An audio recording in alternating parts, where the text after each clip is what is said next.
มาบ้านฝนเฮือนฝนเด้อไปที่อื่นตีไก่ในป่าในดง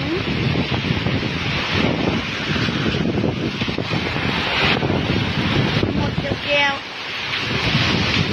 เจ้าหวังกดพักแดงอารมณ์มาไปดังอื่นดังไก่ไปเอามาจากบ้านฝนเอาไปในป่าดงหิมพานต์ถือไปเอามาหอเฮือนฝนเด้อบ้านอื่นดังไก่บ้านเอาเนี่ยไปเอาหลังคาคนไปเพื่อจะจมอย่าแจ้งเด้อโอ้ลูกเห็ดมาแล้วเนี่ยมาโคตรเยอะเลย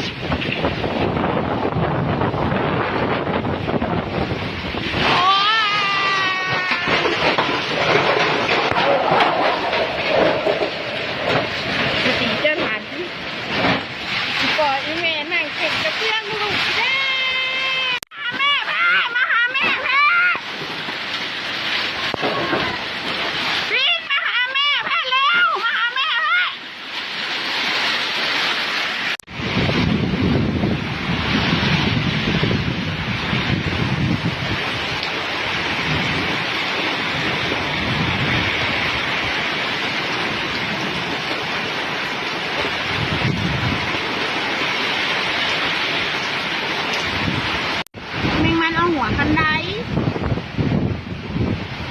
เรียกว่าไม่ได้เก๊ก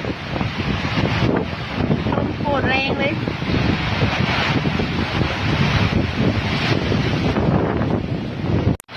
มาแล้วโต๊ะดีๆงามๆนะเจ้าเอาเด้อลุมคนเริ่มโต๊ะใส่เสาไฟแล้วไฟกระดับแล้ว